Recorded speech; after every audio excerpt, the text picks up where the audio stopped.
welcome back to the Blonde Highlights podcast. This is going to be a little bit of a different episode this week and next week because Kris is going to be interviewing me and I'm going to be interviewing Kris, and you're going to get to know us a lot better on a much deeper level. Yes, we're really excited. We figured this is a new year. We're taking Blonde Highlights into a little bit of a different direction. And we thought, while we're going in that direction, let's get a little bit deeper and you can know some things about us that maybe you didn't know, some things that we haven't shared. And so we can relate and connect and just be a little bit more open with you guys. We do want to put out a trigger warning. This episode, while we are interviewing the beautiful Kyle Hennessy, we will be speaking about topics that involve mental health, substance abuse, eating disorders, and death. So we just wanted to put out a little TW, and we just want you to know that we are really excited to do this. And this is going to be maybe a little bit of an emotional ride for us, but let's see how we go. So let's dive into it. I'm going to pretend that I am my own talk show host. Here we go. I am a real reporter. Okay, I'm like a journalist. I'm ready to interview you. Are you ready? Are you excited?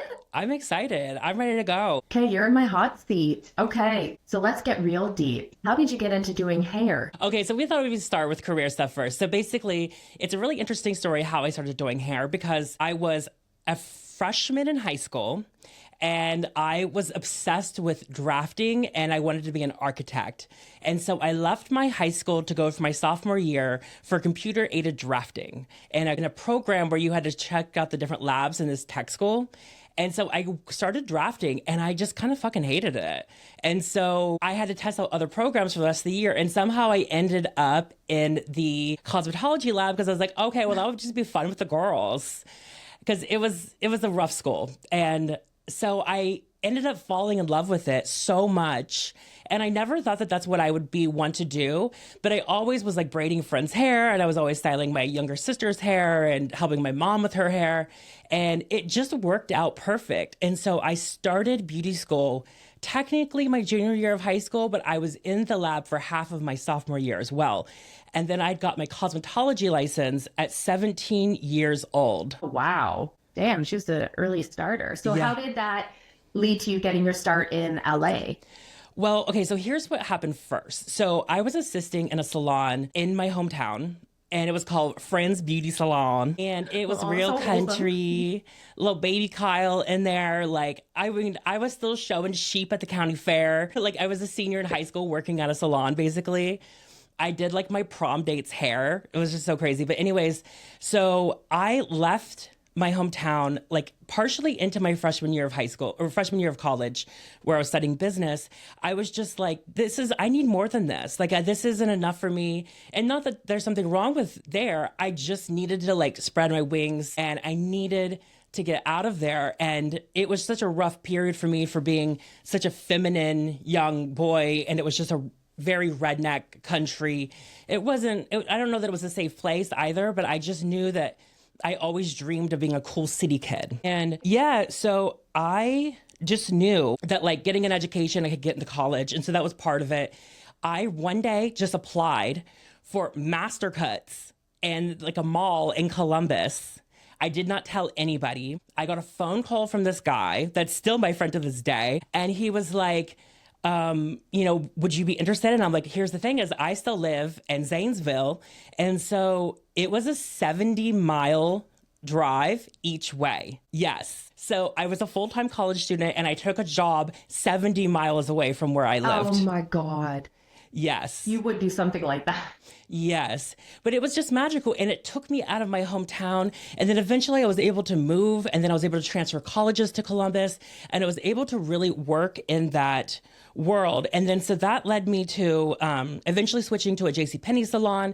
And then I transferred with the JCPenney salon to a JCPenney salon here in LA. Oh, and cool. I made no money. It was the worst thing ever. I thought I was going to be homeless.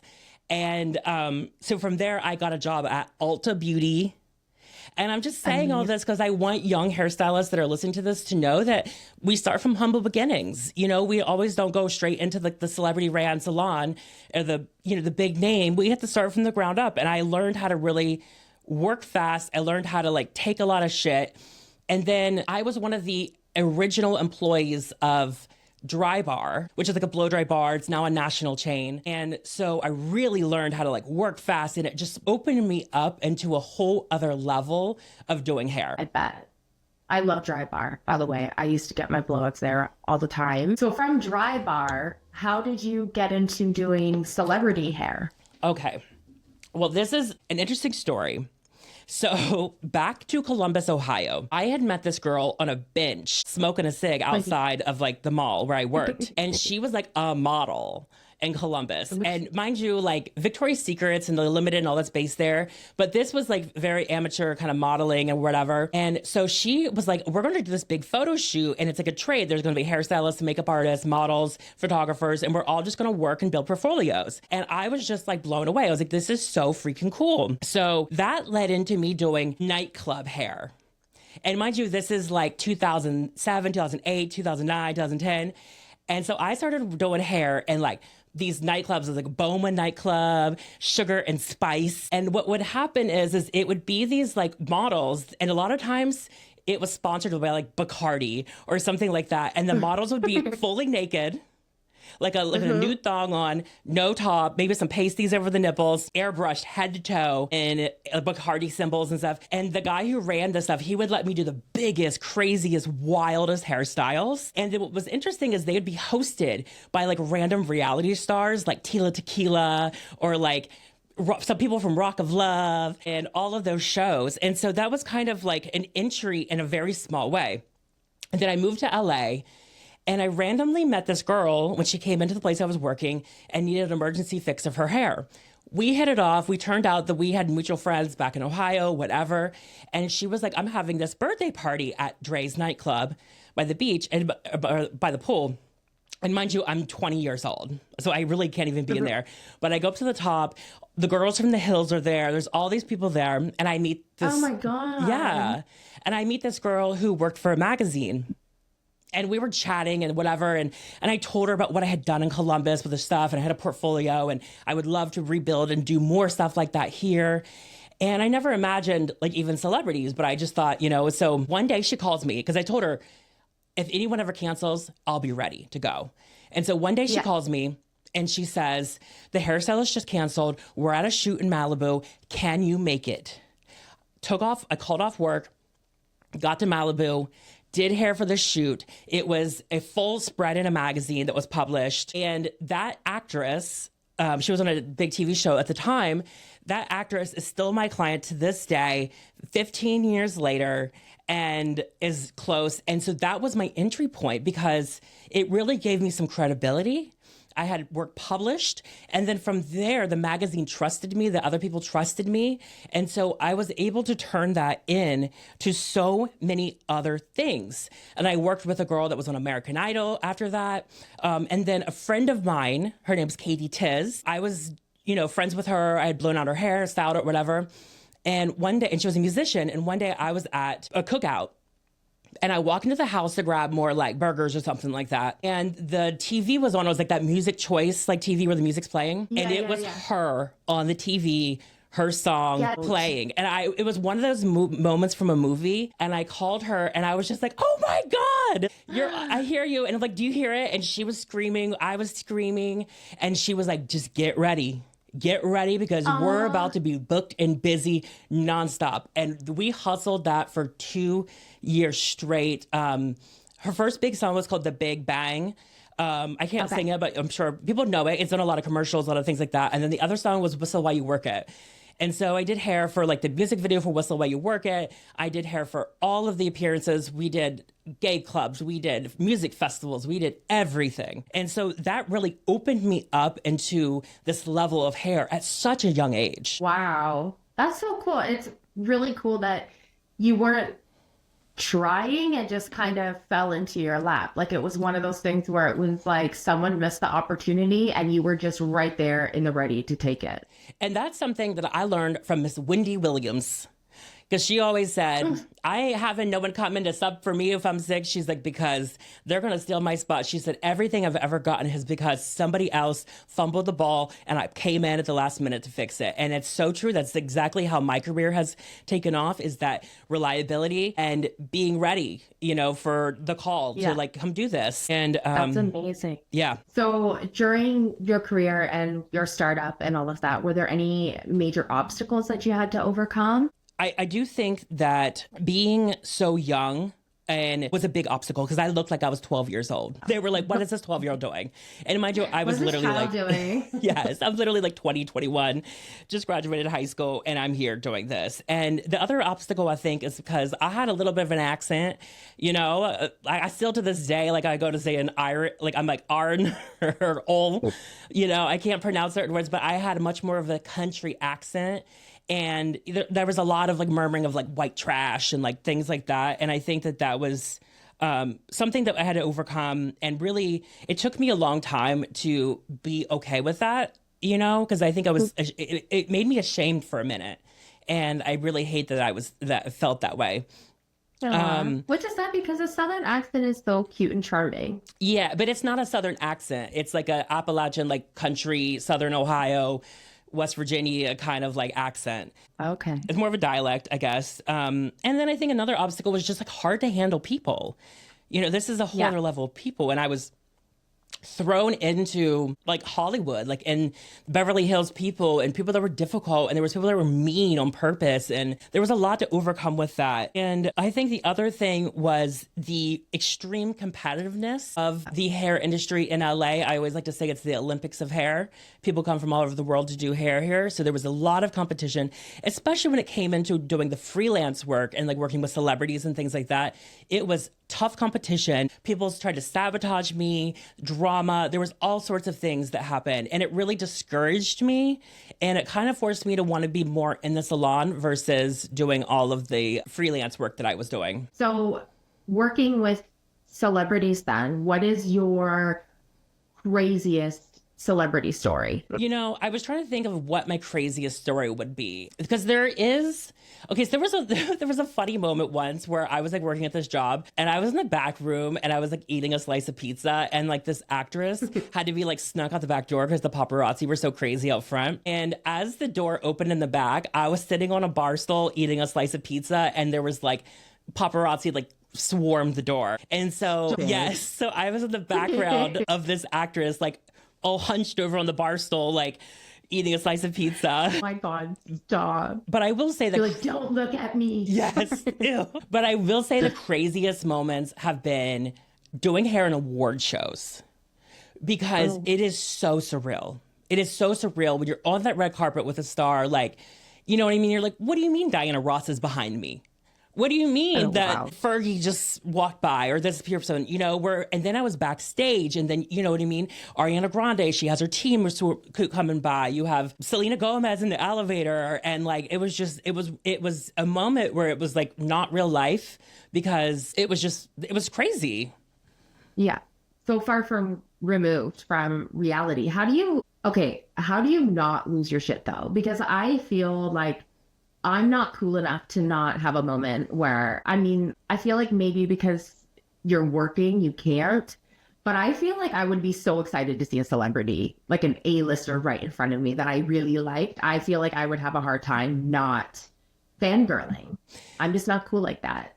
Yeah, but it's also desensitization. In the beginning, I think I would try to play really cool, but I would get really like nervous. Occasionally, I would kind of like say something a little stupid or a little off or whatever. Sometimes I get a little nervous or whatever, but for the most part, they're normal people. You know, I'm not seeing them a lot of times in the grand, you know, the illusion that you see, you know what I mean, behind the stage. They're a normal person in that way. Yeah. Okay. So I want to know, and I'm sure that some of our listeners have thought about this. I know I've thought about it. And you can be honest and you can refuse the question, but have you ever botched a celebrity's? I don't think have you ever just like really messed up royally. I don't think, trust me, I have, but I don't think I have with a celebrity. But there was this one situation where there was this girl, she's not really like famous, but she was like a health guru kind of person. And what she was asking for was just not even possible. And it was like a photo in a dark nightclub. So like, it was like, of course it looks darker there because it's like dark. It was just a weird situation. Dark. I should have turned it away because I knew it was going to be a problem, but I did it. She hated it. It was a situation. It was kind of a mess. She was quite mean to me. It was a really bad situation. I think in the end, got it back to where she wanted it after. And there was so much tension. And I just was like, you know what? It was so great meeting you, but I think that this should be the last time I do this. And it's really nice. You're really cool, but bye forever. Yeah. And I always try to be the bigger person and try to be calm and nice and focus on solutions and not take it too personal. But even though I will go home and think about it for not sleep the night, but it was fun. I saw her on some like documentary, like preaching about being kind to others and all this stuff. And I was like, oh my God. You're like, okay, little miss, practice what you preach. Where are you? Like, okay, so have you ever been told off by a celebrity? Okay. So I love that laugh. I know something that's coming. When we get that laugh, we know. Okay. I don't know if I should name names, but it's not bad. I think she would think it's funny. So I was going to Access Hollywood Live to do somebody's hair for their morning appearance. And I had to Uber there. So I had to go through the gate and then I had to walk to the studio and it was a mess. And I was like 5 minutes late and I opened the door of the studio and Lisa Rinna was filming like a background scene by the door and I walked right into her scene and she was pissed. Oh my God. Yeah, so she was like, this is why you're not late or something. I can just picture your face. Like, I just know you and I just know you would have had like complete panic and like just like so awkward. Like, what happened? What'd you do? Yeah, and it was interesting because she was filming her first season of Real Housewives of Beverly Hills, and I had been filming another scene with another person for Beverly Hills the day before. So I saw the producer and I was like, oh, as it happened. But yes, she was pissed. She kind of told me off a little bit, but it was like simple. And then I was in the makeup. I was in the room to like green room across the hall from hers. And so like I could see like eye contact occasionally. But I will say, even though she did, and my mom was like, how dare you piss off Lisa Rinna? But when I told her. Wait, hold on. When you said she was giving looks, like was she giving you side eye the whole time?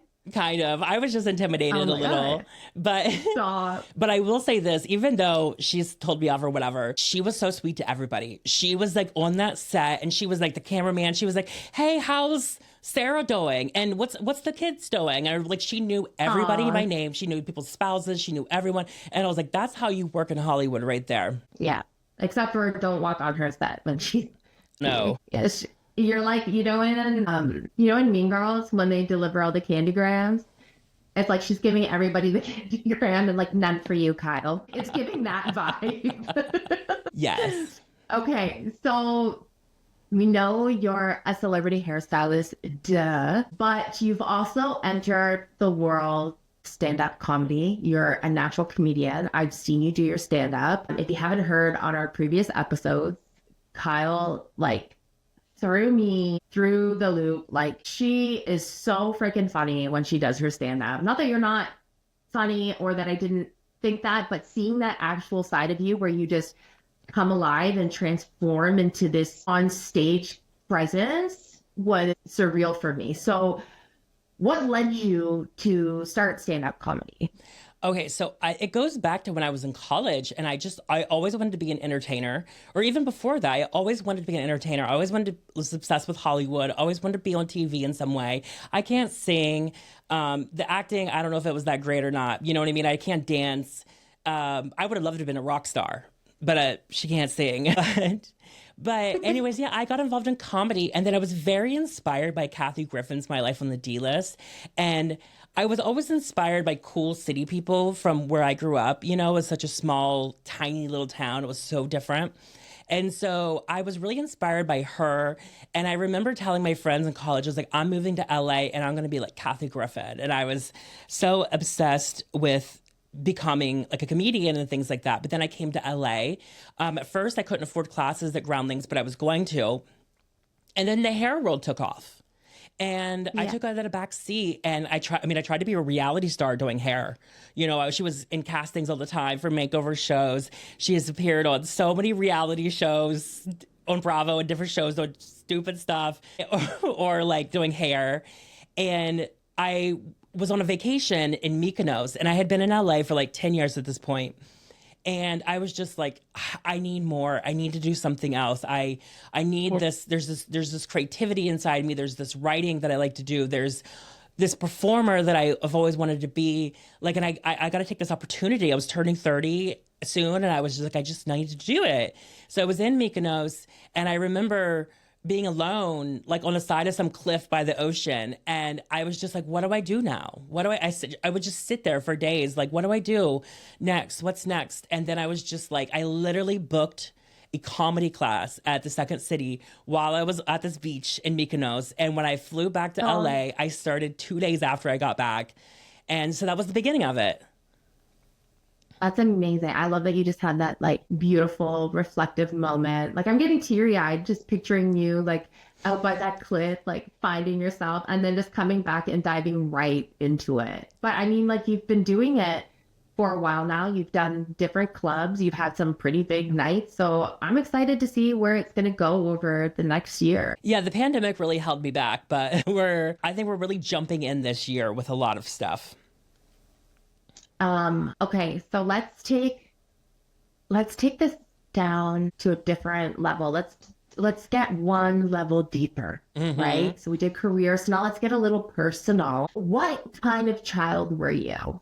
Okay, you would be so surprised. I was the most shy, sad, depressed, awkward little kid. I had like my only friend was like my 75-year-old neighbor. And I would hang out with her. I'd go to her house and play with Barbies and different things. I just was so different than everybody. Like I kind of felt like an alien compared to everyone else. And I stuck out so much and people were so mean to me and I was just so scared. And I really thought that like everybody hated me. And it was just also weird too, because I'm in this small country, town, and I was so feminine. Do you know what I mean? Like, I mean, my voice is way more feminine than it is now. I was just I was so misunderstood. And I think I look back and there was a lot of it. I thought everybody hated me. But in reality, I think that kind of held me back from having relationships with other people. And so I was just polar opposite than I am today. Wow. I could just picture you as little baby Kyle, like, just a little sweetheart. I feel like I just would have been your best friend. I feel like if we met as kids, I would have loved you. I just would picture you like sad as a little kid. Stop. I was just the kid that was like always in a corner crying. I would be in like math class, just like sobbing into a notebook. So when did you know you wanted to leave your hometown? I was really young. I always felt like I didn't belong in that town. I always dreamed of being in the city, and any TV shows, anything I saw, like I loved like Friends and like all these Will and Grace and all of these shows, and they were like living in cities and they were walking and they were doing all these fun things, and that was just always what I wanted. And it seemed so unattainable and so far reached. And besides Columbus, Ohio, we went on a trip once. I'd never even seen like tall buildings besides that. And I was just so far away removed from it. And then when I was 14, I think I was a freshman in high school, the choir group, which also for theater, because I did a lot of theater, went on a trip to New York City to see some Broadway plays. And I was really poor. I didn't have the money. I think the actual choir teacher, even though I wasn't even a choir student, she asked me to go with them for theater. And she was probably just like, this child needs to be exposed to this because life is not kind of playing out here. And this child's crying in the corner all the time. Yeah. And her husband was a judge. They had some money. Like, if I remember right, I think she paid for part of my ticket. But we just took like a bus up to the city. We saw Hairspray, the musical. I think we saw Cats. I can't remember. And it was just like being in New York City. I will never forget that moment when we pull up in the morning. The bus door opens. I go outside, and I'm immediately like choking on the smog. And I was just like, this is home. These are my people. Like, I fell in love with New York City. That's beautiful. It's really cool that you had this teacher that was just like, let's give you this opportunity. And I wonder if your life would have went differently had you not have gone on the trip. Like, do you think of things like that, like pivotal moments? It's like, that was such a pivotal moment in your life and you really didn't even realize. Like, seeing all that, giving you that inspiration, like that's really special. So being in your small town, what steps did you take or did you have to take in order to get out of your hometown? Okay, so I knew that my way out was education. And I was a pretty good student. I was pretty smart. It's actually crazy because I was in special education because I think a lot of it was because I was so awkward and so having so many social issues. But I was actually pretty smart. I later on proved my way to the school out of special education into like normal classes. I was able to excel. I did lots of volunteer work to put that on college applications. I ended up graduating in the top 10 of my class. I think I had a 3.98 GPA out of a 4.0. And so I knew that education would be my key out into getting into the college. And then, of course, it was I got that salon at the Mastercuts I was talking about. And that got me out of my hometown. And it was interesting because when I started there, the manager that I said was still my friend and some of the other employees were all from the same region that I was from. And I remember Chad being like, okay, girl, we got to fix this outfit. We got to take you shopping, And so that was that step. That was my leap. That was my leap of faith when I did that. And it really panned out. And then I was commuting all that drive. Then, I started going to the gay clubs when I turned 18. And that opened up the whole new world to me. She came out of her shell. She really just became this outgoing, fun person that I am, maybe even more than I am now. Like I was so... it just opened me up to a whole new world. Oh my God. I was living, my friend was like a drag queen, and I would be underage in the back of these nightclubs with these drag queens getting the wigs ready, doing different things. Oh my God. This is like a scene out of a movie. Yeah. If anyone watches RuPaul's Drag Race, like my friend, he's one of the West. So he's like Nina West's drag daughter. And so we were in that circle. It was all about the drag every weekend and creating the wigs. And we had so much fun. It's interesting with me being transgender that I never did drag or anything. I was kind of I guess I was too scared to even dabble, but it was, that was kind of the steps to get me out of my hometown. And then the moving to LA from there was just a massive leap of faith. Yeah, well, at such a young age, what was that like? Oh my God. So I moved to LA from Columbus on a whim. I sold my car to my brother because I couldn't afford to make the payments because I had no job. I worked at this JCPenney's where I made no money. I was living in a hostel. I was literally renting a bunk bed in a hostel for $485 a month. I moved to LA after paying that with $300, quickly ran through that money, was living off of ramen noodles. I remember my mom would send me $20 occasionally to get a pack of ramen. But it was crazy because I was so young too. I was 20 years old and I loved to party. It was the old school Four Locos, with the When They're band. She was downing those, partying her ass off. And I was just so young and it was just wild, crazy, insane times. And so, that was that was what my beginning of LA was like. Okay.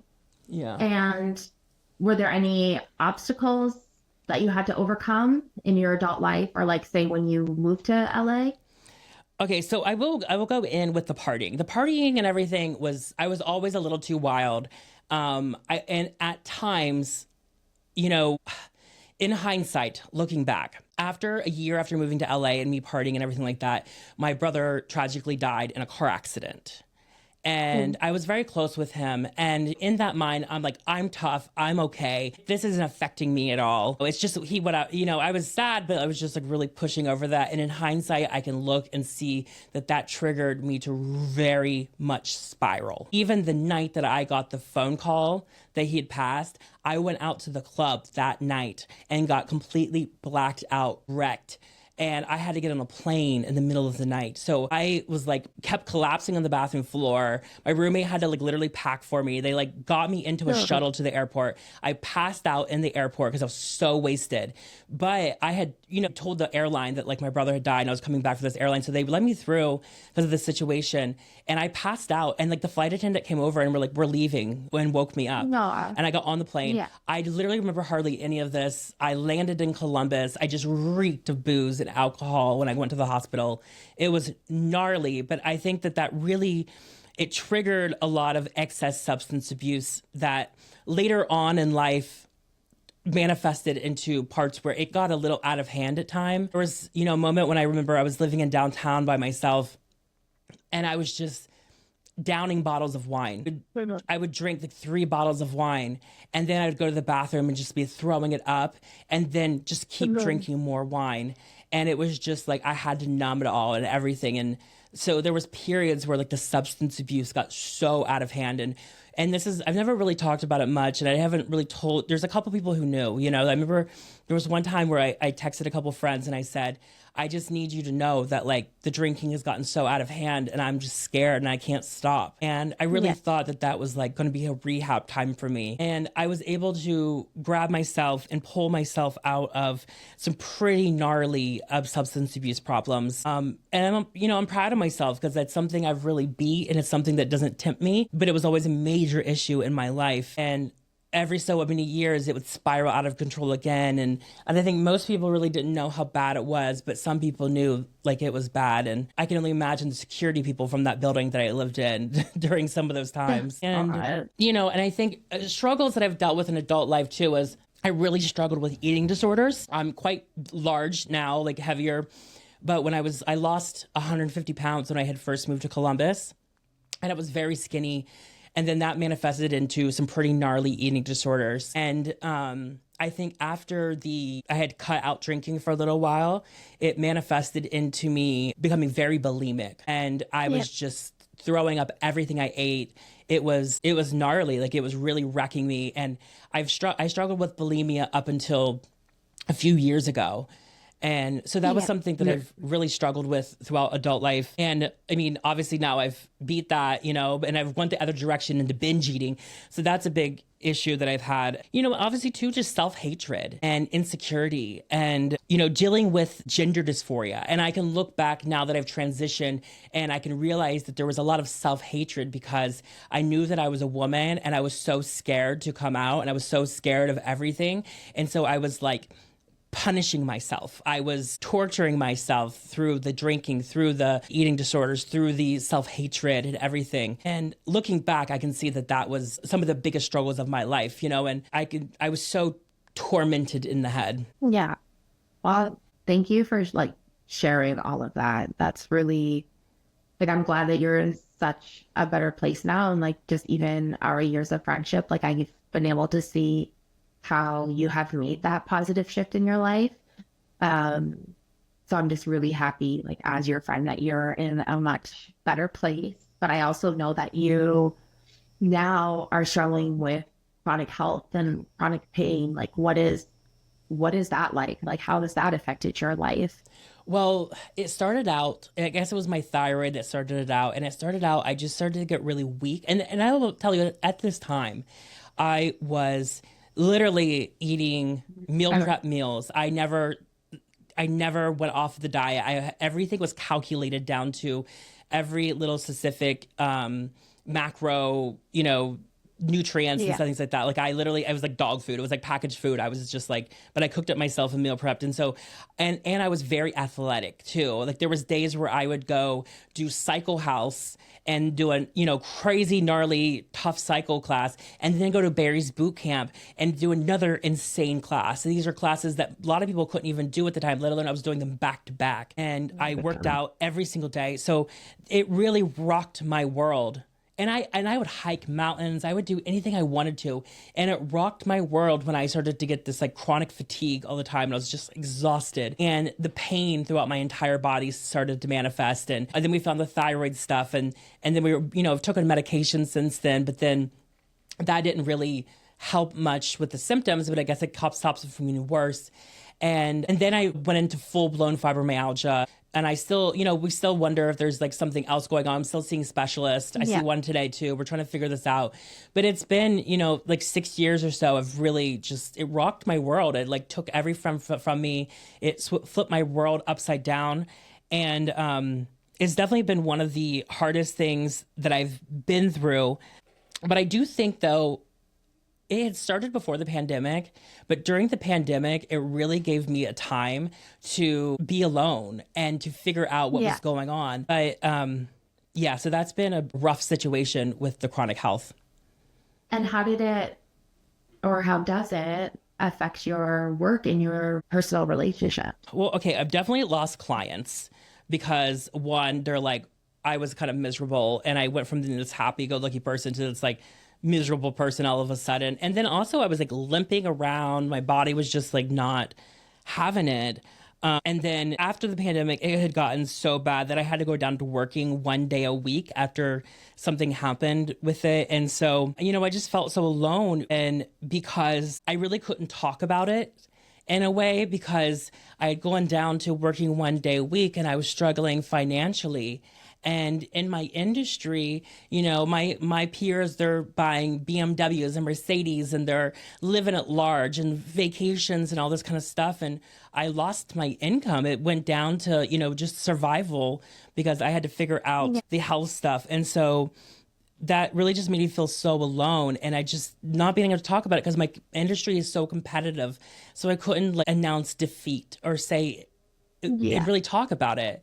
And also, I think a lot of people that I know just thought I was faking it. And they thought this was just a ploy to be lazy. And because I looked like I was fine, but really I was struggling so deeply inside. And so I've lost a lot of friends because I'm just like, if you literally can't even take me serious as I'm going through the hardest struggle of my life, like you can get the fuck out of my life. And so a lot of people have gone to the side. So I think that it's really affected my career and my everything.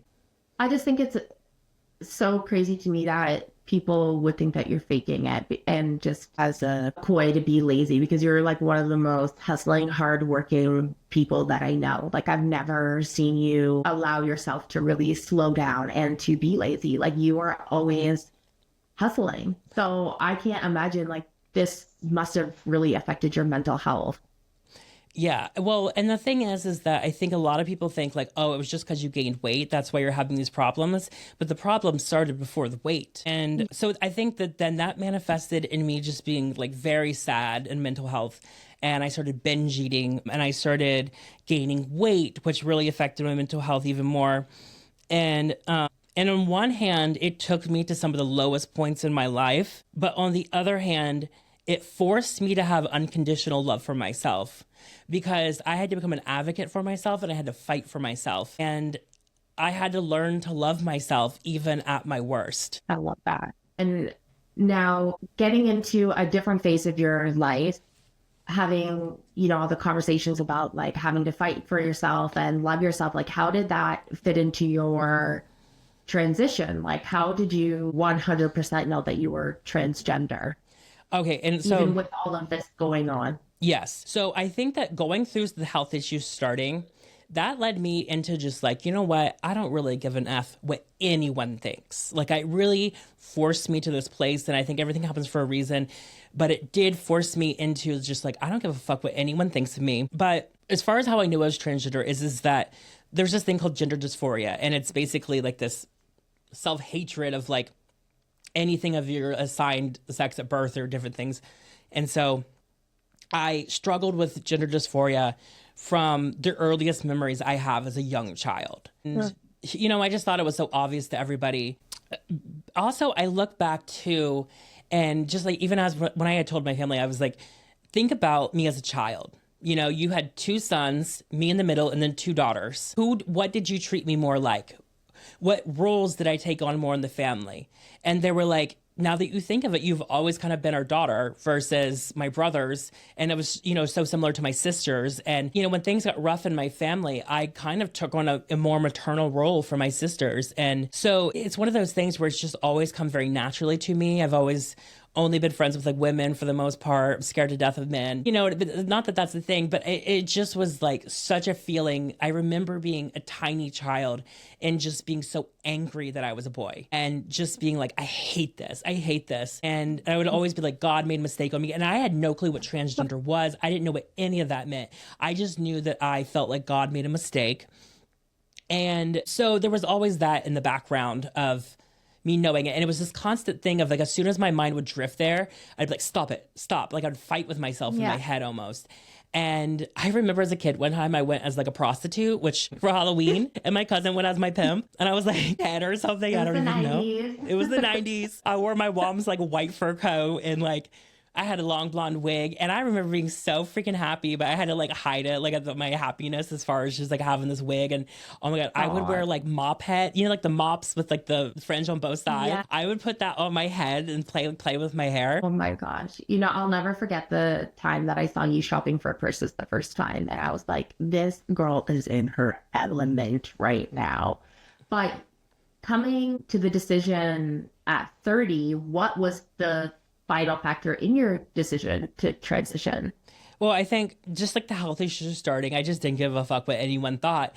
And I also look back at some of my relationships that I had over the years.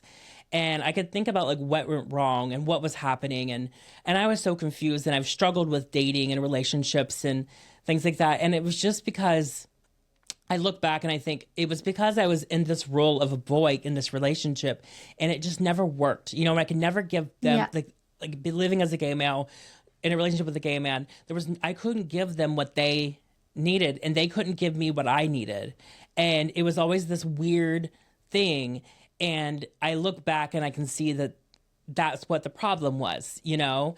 And I was also kind of like buff and muscular, and I, you know, was like trying really hard to like cover it up. And so like they were like seeing me as this like man, and I was just like, no. No, ew. So what was your journey like? Like, take us through your journey. Like, were there obstacles? Was it an easy flip of the switch? Like, what was that like? Yes. Okay. So I think I started 2 years before I came out. I started growing my hair out. I started getting laser hair removal years ahead of time. I was kind of like experimenting a little bit, kind of like leaning into the femininity aside like that. And then I would go on trips to like New York or Greece or Europe and stuff like that. And I would really take on a role of being so feminine and leaning really into it, because one thing in the gay community, especially in West Hollywood, like it is all about masculinity, and people really cover up some of their gayness and their femininity to always appear more masculine. So I really took, you know, time to like lean into it, to kind of feel it out, experiment it, and like lean into that feminine side. But I kept it, you know, as such a secret. And I had excuses of why I was getting laser hair removal. I had excuses why I was growing my hair out. I had all of these things, and I literally didn't tell anybody for so long. I think Kris is actually the first person I told, but besides that, I told like one other person before I actually was on hormones. But it was just, I also was struggling with internalized transphobia, because I think that sometimes I would see trans women and I only knew from like Jerry Springer or Maury or like, you know, and I'm like, I'm not a crackhead. I'm not this or that. And, you know, and they were portrayed that way to, especially the millennial generation. And we didn't have examples of trans people. And there was definitely some internalized transphobia going on. And not that I was mean to anybody, but I had that hatred in myself for that. And I remember once, this is so crazy, I had like watched this documentary on like Gigi Gorgeous, Toronto homegirl. Like yeah. And I was like, this is in my extreme drinking crazy phase, and I would like black out and like post like Facebook statuses, and they'd be all wild, and I would delete them the next morning. But I remember once being like crying over her like thing, and I was just like, I was like something about, I don't know. I was like, well, I'm not transgender, but like, I think my family would accept me if I was. I said something crazy when I was drunk, and it really was like an admission. And I like quickly deleted it the next day, because I was just like, oh, I can't believe I said that. Uh-oh. So was it scary telling everybody about your change? Like, what was that like? Was everyone supportive? Okay, I was supportive, duh, when you told me. First person, why an honor. Okay, I should preference this with saying that even though I am, a trans woman and everything, I have not faced a lot of the struggles the other trans women have struggled with because of partially my age, where I live, my family, my career, and I think a lot of trans people, there's a serious issue of housing and employment and families abandoning them and all of that kind of stuff. And so I preference by saying that I had all of those bases covered. So I don't want to minimize other people's experience because mine was not so bad because of those factors. But I was scared to death. My family was very progressive, but I was so scared they would disown me. I remember, I sent like a text. Well, I had it was, oh my God, I was on the way to my work holiday party. At the time, I had like 20-inch extensions. I had already started hormones like months before. And I just had to call my parents and say, hey, by the way, this is happening. And I was just like, I don't care what you think. This is what's happening. And my mom was like, well, I feel like your sister's kind of picked up on it already. And so they were okay, but they were in shock. Yeah. And then for my sisters, I just sent them a text and I was like, hey, girl, this is what's happening. I'm coming out this week. I'm just dropping on everyone. I've already started hormones, everything. And I was kind of nervous about my brother for some reason. My brother was so sweet about it, but I was just like, if you don't want to talk to me after this, I understand. I don't care. And he was like, no, it's fine, and we love you no matter what. And just let me know what we need to call you or say or whatever. And also it's like, all my siblings started to have kids by that point and stuff. And they were young. So they were just kind of like, what do we say? How do we go about this? That's really nice. I like that it was just like everyone wanting to respect your new name if you wanted to change it or your title and all of that. I think that's really... You're really blessed to have such a loving family. Yeah, and I was scared, but I also never gave anyone an option to say no. I think this is already happening. Yeah, I'm it's already done. And even just everyone in my life, I literally posted an Instagram post on my work Instagram, my personal Instagram, and I just posted a photo and I said, this is me. This is how I'm going to live my life now. Starting today, deal with it. And I just, from that moment on, just boom, showed up to work the next day, just nothing happened. And everyone was just I love that. Oh my God. Yeah. I love that. It's just embracing. It's just you know what? No fucks given. This is me now. We're not going to take a slow walk with this. We don't need to handhold. Boom. This is it. This is me. Yeah, and I think a lot of people ask for permission or ask for acceptance, and I was just like, this is what it is. I don't care. And I was surprised. There was people in my life that I really just thought was just going to be disgusted by it or really just push me out of their life or stop coming to me for their hair or whatever. And I mean, there was, grown men that are my father's age that I expected to not be okay with it. Just text me and be like, I'm so proud of you and great for you. Just were so supportive out of the blue. And I was like, oh my God. Do you feel like you've changed as a person? I do. Yes. I think before I was a boy, I was so insanely unsure of myself. And I, would be in conversations and sometimes I would stutter a little bit or I'd be like, yeah. And I was such a follower and I was such a, just trying to get people to like me. And I think stepping into this forced me to do the most wild thing that people do not like. And so what I told myself that when I made this, decision to go through with this, that I had no choice but to just not give a fuck what anyone thought. And it really transformed me into this person who was self-assured, who doesn't care what people think, who was not afraid to go against the beat of the drum. And I think I was talking in another episode where I was just like, I can't be the follower. I can't be the person doing sourdough bread when everyone's doing sourdough bread. But before I would have been such a that. So I rebel against the status quo now. It really changed me into a person who was so much more confident, so much more comfortable in my skin. I feel and a lot of people think when you transition into a woman, they're like, oh, you're pretending to be a woman now, or this must be hard to keep up this act or whatever. And it's no, I was acting for all those years to be a boy. Now I just feel like myself. There is no, I'm me, it feels like. Yeah. And an outsider as your friend, knowing you when you were boy Kyle versus now, you're right. As your friend, I've seen the complete difference in the way that you are just stepping into your own confidence. You are very sure of yourself. You own yourself a little bit more, whereas before you were very, and it was so cute and endearing, like just very shy, a little bit passive, and just the difference is night and day to a point. Like there are things where I'm like, oh, that's just always been Kyle. Like that is Kyle. But definitely when it comes to your confidence and just being sure of yourself, it's really cool to see you now and just how you've really just blossomed. Thank you. Do you miss being boy Kyle? No, that bitch is dead. Aw. It is the weirdest thing. It is the most weird feeling, and I can't explain it.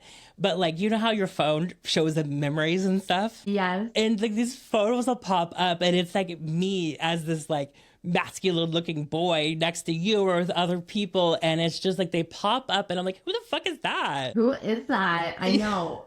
It's so weird to me to see myself then, because it's like, it's this weird thing in my brain where I forget that I'm transgender. I forget that I lived my life in my 20s as a boy. It's so weird to me because it's like all of those memories, I look back in those memories and I see myself as a woman in those memories. It's the weirdest situation, but then I see these photos and I'm like, whoa. And it's weird too when sometimes people post photos of me and I'm like, wait, who's that? Wait a second. And it's also weird too, because like when I've run into people I knew from my past, like say there's like a celebrity or someone I've worked with in the past and I see them at a party or something, they don't recognize, one, I gained 100 something pounds, but also because after transitioning. So I'll go up to them and be like, hey, I don't know if you remember me, but like this thing, and I was a boy and then I was skinnier and then like this stuff, like, and they're like, wait, what? And I'm like, what? Hold on a second. And I show them a photo and they're like, shut the fuck up. Yeah. Oh my God. This is you. Yeah. You know what though? Like boy Kyle. I mean, to me, you're just Kyle. It doesn't matter to me. Like I've always just loved you, your spirit, your soul. Like you're just such a beautiful person to me. But when I think of boy Kyle, I have like a fond memory of just like you just being like your shy self. And I think that that's, like I said before, it's you're not that anymore. But that is one memory that I hold on to, is just like your cute little shy self. So now, what are your favorite parts of womanhood? I would say the camaraderie. You know what I mean? Like, it's just like with the girl, and I've always been with the girls, you know, I've always been with the girls. I was a hairstylist. I've always worked in women's spaces. It's always been the women. And so the camaraderie around other girls, like I just noticed that like, if I ever need help with anyone, like the girls are always there to help. The girls are always there. Yeah, there's some catty people, but like for the most part, like we work together. Like I never really expected, there's like the sisterhood. Find like camaraderie in people, random strangers. And so that's definitely my favorite part. And I also think too, like there's moments I look back, like I had this like aunt who lived in San Diego for a while. So sometimes I would go down for Thanksgiving or Christmas or different holidays, no Thanksgiving, and we would go to this other family's house and they were amazing. They were sweet, but I would go to the house. All the men would be in the living room watching football, you know, with lots of people. And then the women would all be in the kitchen, just making food, whipping up things. It was like a Filipino family, and they were like making all this food and stuff. And so I remember being like stuck in the hallway between the kitchen and the living room, just like, I can't do this. I was sitting in the room with all these men, and I'm like, I'm not supposed to be here. And then I ended up in the kitchen with all the Filipino women rolling lumpia. You know what I mean? Like that's where I belong. Yeah. And so that I think about now, that's where I go. Like I don't have to like play that weird in the hallway. Like I don't know what to do. Football. Yeah. Sports. What's your least favorite part of girlhood? Underwires and bras. Yeah, there it is. And just I feel unsafe. I feel less safe. Yeah. I felt more like a target. Yeah. I traveled a lot up in the years leading up to me coming out because I just felt like it would be safer for me as a boy to be crashing in hostels and going random places. But I felt less safe in the underwear bras stopping me. What is your relationship with other trans women? That's another thing too. There is such a sisterhood within other trans women. It's interesting. I'll be at the coffee shop. I'll be anywhere. And it's just like, we lock eyes. So like, we're like, we can spot each other a mile away. And it's like this like acknowledgement, you know, okay, girl, like it's another sisterhood. Like... Yes. And there is some people that are probably like catty and bitchy and like that's a brick or, you know, different things. But like for the most part, everyone's just like super sweet and supportive. And it is interesting the way that, you know, we kind of see each other and call each other out. But I really don't have any trans friends, which kind of upsets me. Like I have like trans acquaintances. Like I was there during the whole Dylan Mulvaney situation. We were like neighbors. And so I was, you know, I wasn't close friends with her, but occasionally I would be there for different things. But you know, she's so busy and doing other things. But I have like internet trans girl friends. You know what I mean? I have trans girls that I'm friends with in the UK and Germany and like all these other places, Denmark and Mexico or whatever. And we always keep in contact and stuff like that. But I just don't know a lot of people. Like, and I knew like even from the club scene, I knew Sasha Colby before, and before she was in RuPaul's Drag Race and like blew up. And I'll never forget her one day because I was like talking to her about this like trans night she was hosting, and she was like, "Okay, girl, what's your talent?" And I was like, "What's my talent?" She's like, "What's your talent? What you doing?" Like, I want to help you. And I was just like, "I'm a comedian, and maybe I can host or something." But it never like was planned out. But like, I know all these trans women. And even some of these like famous trans women, and I've met like Gigi Gorgeous and all these people, but I really don't have any like close trans friends. Well, maybe that's something that will happen this year. Maybe that's something, you know, maybe Blonde Highlights will bring in some new friendships for you. For some of our listeners, leaving with one last question. Through everything that you've overcome so much in your life, and you've had to learn how to battle and get through these obstacles, and overcoming how you used to handle and face all of those other obstacles. How do you handle them now, where you are in your life now? Well, I get really stressed out and I kind of freak out, but I think you give yourself a moment to freak out. Okay, you have to give yourself that. Cry, freak out, whatever you got to do. But then at some point you got to stop and say, hey, let's focus on solutions. Yeah. And so that's always my kind of formula. And here's the thing is like, I can stress about it and I can focus on solutions. And if I can't find a solution, I have to let it go. I can't let that tear me up. And, you know, just a lot of self-care, like I'm very into, you know, meditation to calm the brain. And I really just like stop and I'll have a day of like, this is my day of self-care. And I'll burn incense or candles and like, you know, lotion and like wash my hair, do all the things like self-care, like really just take that moment to not only do self-care, but take that moment to acknowledge that this is a self-care. I'm taking care of myself. And, you know, I need nature. I need to go. That's why I have a garden. I like to go sit in nature. Nature calms me. Being in the woods, being in the garden, it takes me out of the world that I live in and takes me to a place of and whatever. And also just artistic expression, you know, working on crocheting or sewing or making different things, like that artistic side of me really calms the brain. Yeah. Well, thank you so much for sharing everything with us. I feel like there's things about you that even I've learned today, and I'm sure that our listeners feel the same and hopefully can connect with some of these things. Thank you, everybody, for listening. Kyle, do you have anything else that you want to add? No, I think that's it. Like, we've gone through a lot. I know. Oh my God, like, holy interview. Wow. Okay. Well, thank you guys for listening. You know where to find us, and we'll see you next week. Bye. Bye.